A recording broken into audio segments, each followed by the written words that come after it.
In this example, we have a factorial and a constant to the power of n, so the ratio test is a good candidate. So we take the limit as n goes to infinity of the absolute value of an plus 1 over the absolute value of an. We have n plus 1 times 2 to the n plus 1 over n times 2 to the n, which is 2 times n plus 1 over n after cancelling the 2 to the n. And it's that divided by n plus 1 factorial over n factorial, which is just n plus 1. So then we cancel the n plus 1s, and we're looking at the limit as n goes to infinity of 2 over n, which of course is 0, which is less than 1. So we can conclude that this series converges using our ratio test. Let's figure out whether the following series converges or diverges. Here the nth term is a rational function in n. However, the power in the numerator is larger than the power in the denominator. So it should behave roughly like n to the 4 over 2n, which is 1/2 n cubed. And of course we know that the sum of 1/2 n cubed is divergent because the limit as n goes to infinity of n cubed is infinity. The divergence test might actually apply here. We take the limit as n goes to infinity of an, which is the limit as n goes to infinity of n cubed plus 2 over n over 2 plus 1 over n. That's dividing by the highest power of n in the denominator.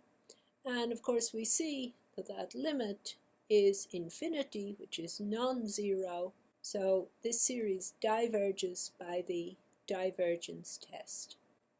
Let's look at the following series. It's a mix of powers of n and exponentials, and we want to figure out whether it converges or diverges.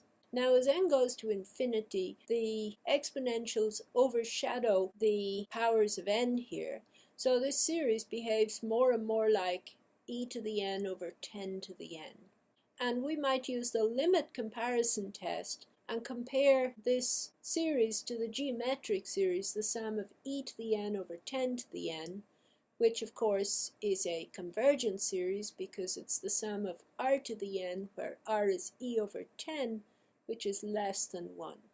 When we look at the limit as n goes to infinity of n plus e to the n over n squared plus 10 to the n over e to the n over 10 to the n.